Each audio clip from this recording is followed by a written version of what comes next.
What do you believe, but cannot prove?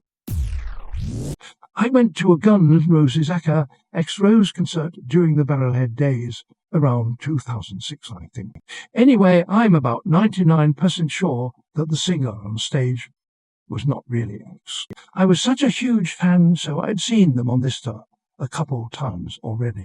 He looked like Axl and sounded like him, but there was something off about it. Can't put my finger on it, but I really think that it was a very good impersonator. Childhood friends stole my copy of Super Smash Bros. Melee. Haunts me to this day. Did they do it? I'll never know. That some people wait around until they see someone sitting or parked by themselves and then go sit or park close to them. I don't know what their goal is, but it happens so many times there has to be something going on. Subway was much higher quality 20 years ago. Prince Andrew does actually sweat. I'm physically disabled, and as my issues have worsened with time, I've gone from directly working with patients to a desk job. Around the time COVID started, I finally had to request some gear to be able to do my job due to my issues at my employer. This sort of thing comes out of the office budget.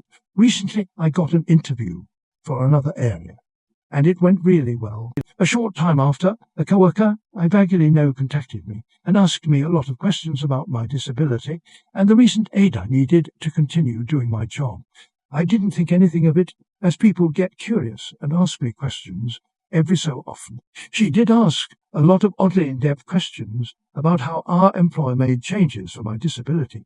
Time passes, and I hear nothing about the position.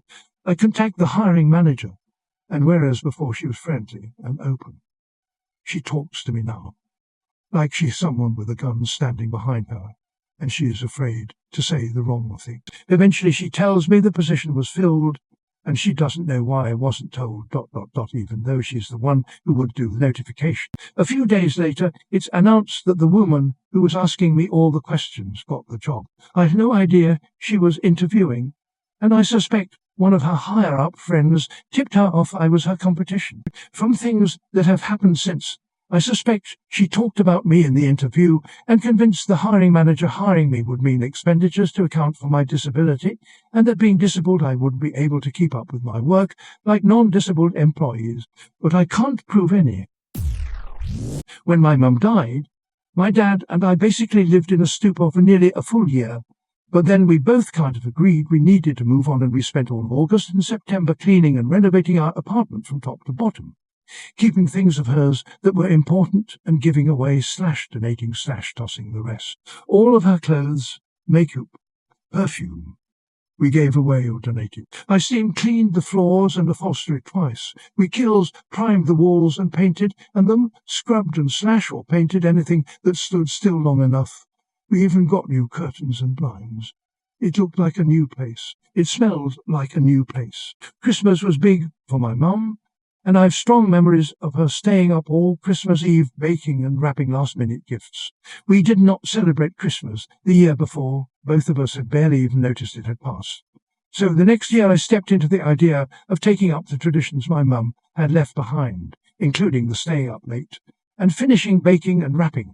It was late, like 2 or 3 a.m., and the whole apartment smelled like peppermint chocolate from the cookies I was making, and I went to get more tape from the desk next to where my mum's recliner used to be, and I got hit with the smell of her perfume so strongly, just how it smelled when it was on her a while, which was spicier and not as floral as it would be straight from the bottle. I swear I smelled the smoke of the herbal cigarettes she would buy herself a pack of for special occasion. It was so strong and so real, and when I got closer to the spot, I swear I could almost feel her there. Like I expected her in her chair to suddenly appear there in that spot. I just stood there for a few seconds, and then the smell was gone. I grabbed the tape and went back to wrapping, telling myself it was some kind of reaction to my first real holiday celebration with my mum. I told myself it was probably trapped in the carpet or in my mind. It's not real. I went and sniffed there multiple times a day for weeks. And finally I went and bought a steam cleaner and went over that spot multiple times, hoping that the steam would make that smell rise from the carpet, and I could call myself a big baby. But it didn't pull up anything but carpet cleaner and some cat hair. But to this fucking day, I swear to whatever deity you lack, if there is, she was there. Or some part of her was. I can't prove it or disprove it, and despite my real want to say it was just some sort of trick my mind played on me, because it'd be easier for me to accept that. I can't help but believe in it. It never happened again, and after living in it for 3 more Christmases, we left that place 4 years ago. And as far as I know, no one has reported any smells or anything. So it was probably just my warped mind, but I still believe it was her. I once had proof, but that was a long time ago. Ex-best friend killed cats and mice. Wants to be a serial killer one day. It's terrifying, and since I'm no longer associated with them, I'm probably high up on the list for knowing. An on friend was serious about this. Wanted to use weapons made of molded ice so they'd melt away before being found on the scene. And on 2, feel free to ask any question.